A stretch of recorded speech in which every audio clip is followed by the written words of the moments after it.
Hello, everyone, and welcome to Asian Viewpoints. I'm Mary Sitt. We're back with part two of our conversation with Jeff Ma. He's the director of product development at Softway Culture Plus. He's also the co-author of a best-selling book called Love as a Business Strategy and the host of a podcast by the same name. Jeff, thanks for being with us. It's great to be back. Can you tell me, you graduated from what school now? The University of Texas at Austin. Okay. And what did you major in? Public relations, actually. Public relations, but you got into business. So tell me about your pathway from that to where you are now. I graduated at a strange time in the economy, is around 2006, 2008 area. And I left with a degree. I started in civil engineering for almost 3 years, decided that's not for me, went to communications, specifically public relations. And when I graduated, I just wanted to do what I wanted to do. The economy was not great. Jobs were not easy. And I said, you know what? I'm young. Let's do what I love. And at the time I loved games. I mean, I don't know if you can see, these are like board games actually behind me, not books. So I was very into gaming, into video games, things like that. I actually worked in the video game industry after that for about 8 years. So I want to ask you this, Jeff, did your parents pressure you to do that engineering route? And then you just said, that's it, I'm not doing it? Or what kind of pressure did you get from your parents?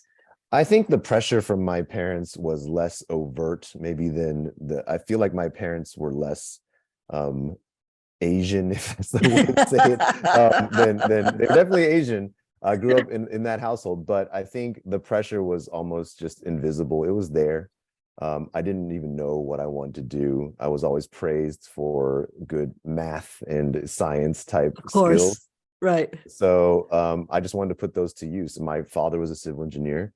And so knowing nothing about civil engineering, I just said, let's go that route, because how can I disappoint anybody by doing the same thing? So what was the reaction when you said, I'm going into gaming? They're going, what? You're going to play games all day? I mean, or do they go, okay, son, go for it? I was the younger of two children. I think I was given much more leeway in that avenue. But it was it was a strange conversation. I think the more difficult conversation came when I was leaving engineering as a degree and moving into communications.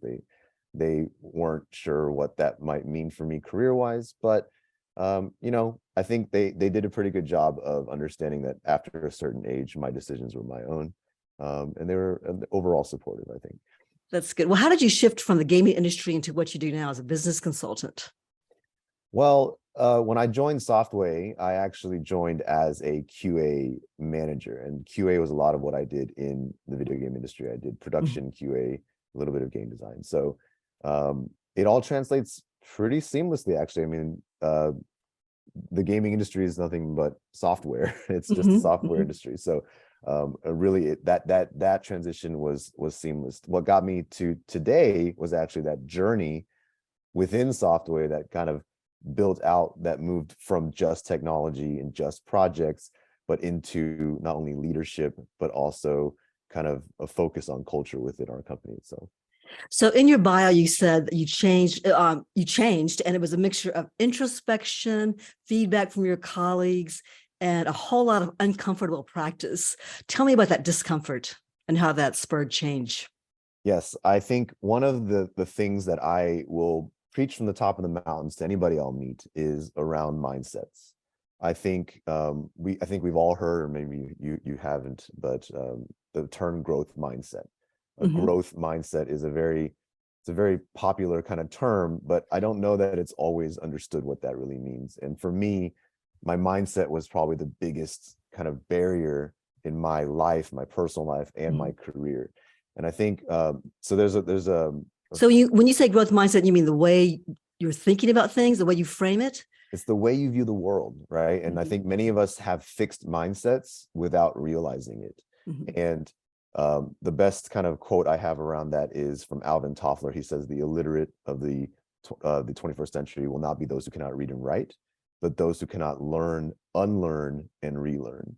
And there's this I like that. Learn, unlearn, and relearn. And I need to highlight the word unlearn, because when you hear growth mindset, a lot of people just think learning. They just think, oh, I just need to keep absorbing and growing. And learning is important, but truly a growth mindset revolves around the unlearning part. Things that you think you already know, things that you think you've figured out, things you've been doing for decades and it works. it's that ability to say, what if it could be better? What if I'm not as good as I think I am? What if there's something more to explore here? And I think that's the core of a growth mindset. And how do you know what you're doing isn't working? Is it just your colleague's reaction, or is it because you're not getting anywhere and you go, I need to unlearn that habit? And that's where we come to introspection and feedback, right? There's two elements of this. Is it comes down to a self-awareness. And I think we all understand what self-awareness is, but that gap is made up of how I think other people are experiencing me versus how they're actually experiencing me. And people have a real blind spot to that gap because we all think that we are who we are and we get to show up and be ourselves, and people see that. But the reality is our behaviors morph and communication is hard, so people come and see something different that you may not realize they're seeing. And at the end of the day, that's what we want people to work on. That's what I work on every day, is introspecting, really asking myself the tough questions, not just, oh, how did that happen? But really, like, why did I feel that way? Why did I feel the need to respond that way? Or why did I react? Why did I get so much anxiety in that situation? And really unfolding that. And I combine that with building relationships with those around me who I trust and trust me enough to also give me honest feedback. Like, hey, the way you came across there was off-putting. Who was the biggest influence in your life? My family, my kids, and my wife, specifically my kids, because they're 6 and they're 5. My son is 6, my daughter's 5. But they humble me every single day. And the way they view the world is actually profound to me. The way that they redefine things that I like, the growth mindset I talked about. Kids are just little walking growth mindsets. I mean, all they do is learn, and all they do is unlearn. All they do is rethink the world. And every time they ask a question, every time they see something new, they remind me of what it's like to do that. I also have to give obviously credit to my wife as a huge influence, who's always been a supporter and somebody who continues to push me. And then on the friend and professional side, my co-author, Mohammed Anwar, he's the CEO of Softway. I've been working with him for over 10 years now. And the relationship that I share with him is probably the catalyst into all the ways that I've been able to improve myself. And working with him together on this journey, we wrote this book that highlights it all, is exactly the difference maker, I'd say, in this change for me. If you had to give one piece of advice to a young graduate starting out in his or her career, what would that piece of advice be? To try. And then fail. And be okay with failure. And then pick yourself up. Not obviously intentionally fail, but go into something even if you know you might or you will.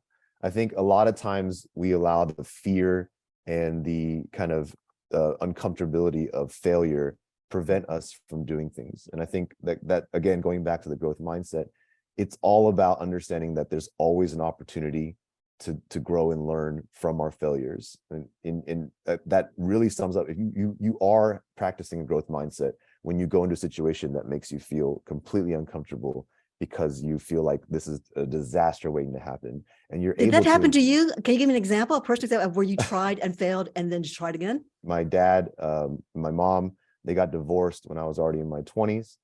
And it was something that traumatized me, but in a way where I pushed it way, way, way down. But my relationship with my dad fell apart, didn't want to have anything to do with him and things like that. And I was fixed-minded about that relationship itself.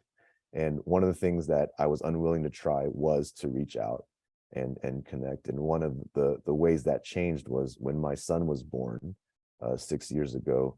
I felt it proper to invite him to meet his grandson, his grandchild.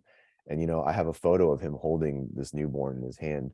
And it's a reminder. I keep that photo nearby because it's a reminder that he is human, and that I had boxed him into a box of his mistakes. I defined him as the things that I didn't like.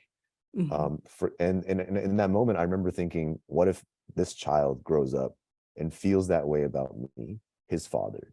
What if he doesn't want anything to do with me? I'm imperfect. I'm going to make mistakes. What if he cannot forgive me? And so it's one of those things where I had to go out of my comfort zone to reconnect with my father, and try, even though I felt like it could go very, very sideways. I thought that was, and that's a big one for me, because that, I now have a much better relationship with him. I'm still working on it, But it's been an important part of my change. So that took a lot of courage to do that, to take this big step, because you didn't know if you'd be rejected or what would happen, Or right? make things worse. Yeah, or make things worse, Yeah. right? But instead, it's helped pave the way to renew that relationship and that love. Yes. That's great. Well, Jeff, thank you so much for being with us. And if you liked this video, please click the like button below and subscribe to the channel. I'll have a new video every Thursday. Thanks for joining us. I'm Mary Sitt.